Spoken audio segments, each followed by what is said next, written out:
Hey, what's up everybody? I'm going to talk to you today about my thoughts on what's going on with Zillow. Are they going to crash the market with what they did? Is the real estate market in trouble because Zillow thinks it's in trouble? Find out on the other side.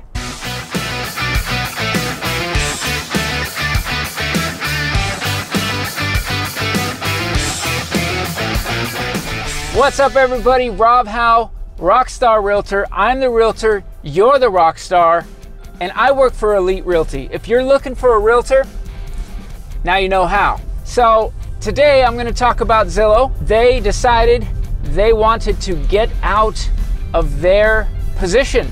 I'll call it a position. Their original business plan, as most people know it, was a website for you to go and search for properties. You could even look up sales and all that stuff. They did something that was better than what was going on at the time. Zillow came along and was doing things better than like Realtordotcom or some of the other websites that were trying to show you their houses, and certainly some of those were associated with like National Association of Realtors. Back then, Realtordotcom was really lagging behind, and Zillow saw an opening.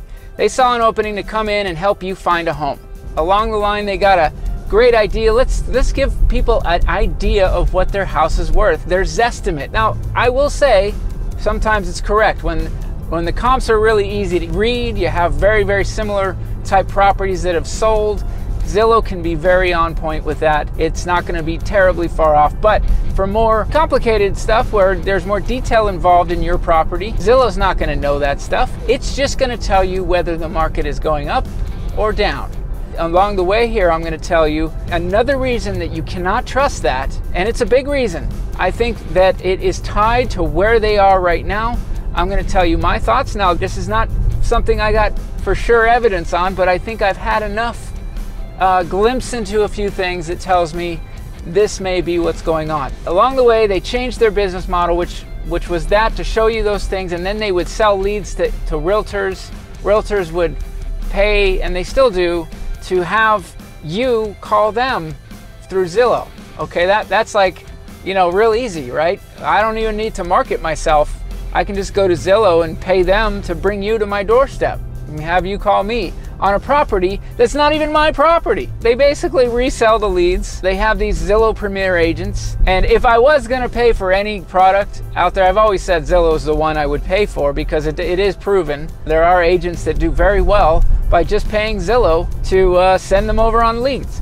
But all that said, they changed their business model a little bit, a lot actually, and they became an iBuyer. They got into the iBuyer game like Open Door. And there's a whole bunch of smaller iBuyers, the ones that you would get the little cards from and We Buy Houses and all that. Anyway, who cares about them? Because you never want to use an iBuyer. My goodness, how many times do I have to say that? The thing is, Zillow might have been the one you wanted to sell to because they were overpaying for properties.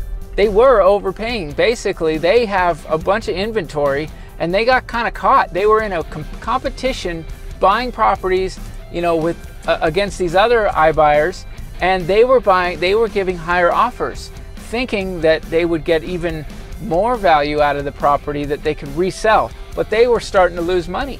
They may have come to a point for several reasons why they had to back out of buying those, being an iBuyer. They got rid of 25% of their employees, and they sold over 7,000 homes that they had. They just bulk sale, sold those homes. Now, a lot of people are thinking, uh-oh, Zillow just went and sold all of their inventory. They just got rid of all this stuff they have. Well, what's going on? Do they see something coming? Well, maybe a little bit. The bigger picture, the more important thing about what's happened with Zillow is, at least on the front end, is that they were hemorrhaging money. They got in flush full of money because they have been a profitable company. They have had a very good model for their business for many years, and they decided to do something new, which they thought, well, you know what? We've got all the information. These other iBuyers don't have the information. What does Zillow have that like Open Door wouldn't have or another iBuyer wouldn't have? Well, they have all the analytics. They have all of whenever you go online, favorite a property in Zillow, or you look at a property in Zillow, or you look at your value in Zillow, they know that. They know that you're digging around and looking around, and maybe they know that you're a buyer. Maybe they know that you're a seller. You're looking at your home's value. They know that. You don't think they keep that information? Of course they do. This is where they thought this is a logical step. And I can understand this step because it would mean all I got to do is take a look at the information I have to see who's thinking of selling, and then I just, well, hit them up. Even easier, I don't even have to hit you up. I just put it on my site right away that says, we'll buy your property. I don't even think they had to reach out to people. They might have wanted to. I don't know if there was some ethics there involved and why they didn't, but I haven't heard of them doing that a lot. Going back on track here, they had all that information. Information is power. These other companies don't have what I have. They don't know what I know, that this person X wants to sell their property. Now, the idea would have been to purchase their property at a good price that I can then resell that property, and or if I felt like I wanted to rent the property for a while, let the equity go up, and then sell it at that point. Whatever they were deciding to do, but those would have been more viable. And in that case, I think they would have been looking at buying less properties and not really trying to fight with these other companies, which was maybe what they should have done. But either way, along the way, I started to notice in the last year that they would just not even have a Zestimate for certain properties. Their Zestimates would stay the same. They wouldn't move at all. You know, the market we knew was going up. I know this market is jamming right now. Why is Zillow still saying that your properties, why is it inching that property up? Could it be because they know the power that they hold and the trust that they had from the public when people go and look at their Zestimate? Well, that would be really ethically messed up, and it would take some kind of, forensics, electronic forensics or whatever you would call it, to get involved and figure out if indeed they were rigging it like that. If they had any idea that, maybe somebody was catching on or there could be a problem, that could be one reason why they decided to completely pack it up on their iBuying and move along. Really, the larger picture is they were hemorrhaging money. They were losing money because basically bad investments. They're paying too much for these properties. Even in a historic time, they were paying too much for them. And that's not good. That's a lot of weight on your portfolio. That's not how these other iBuyers do it. That's not how they build their profit margins and make profit. The final component that I would add here is that the question that a lot of people are asking, do they see something coming? And the answer is quite possibly yes. Just think about a stock.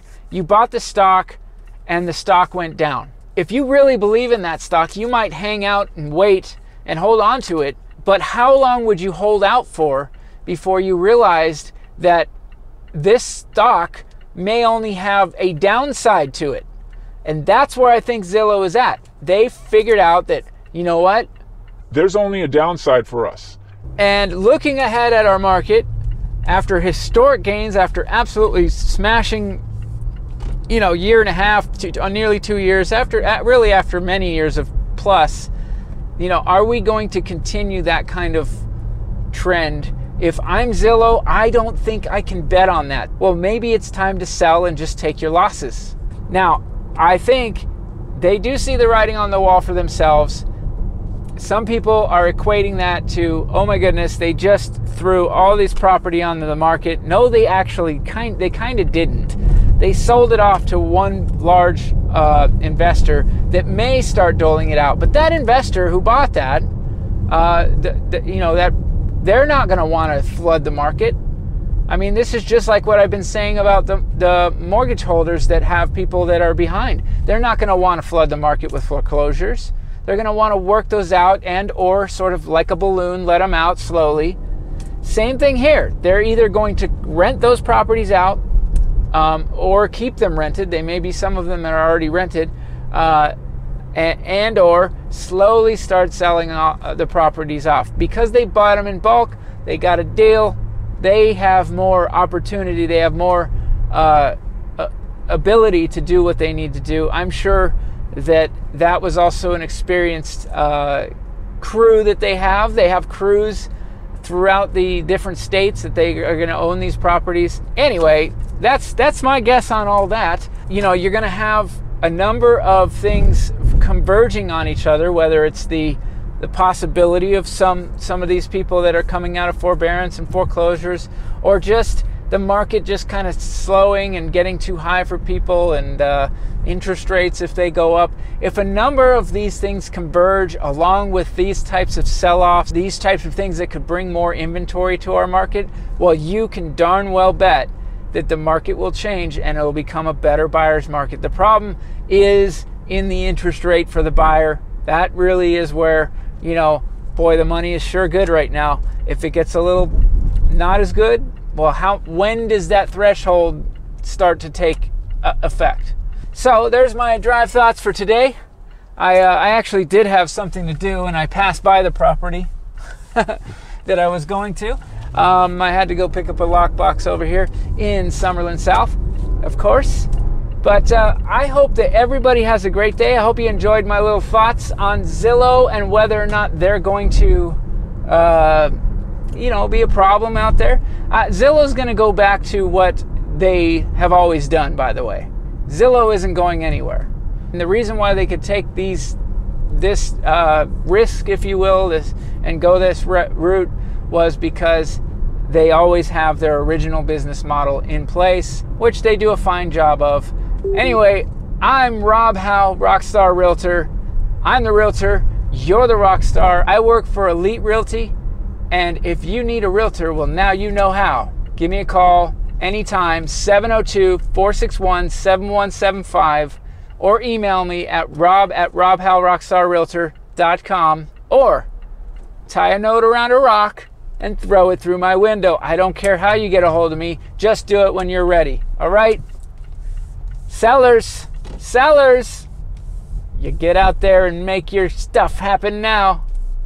Have a great day, everybody.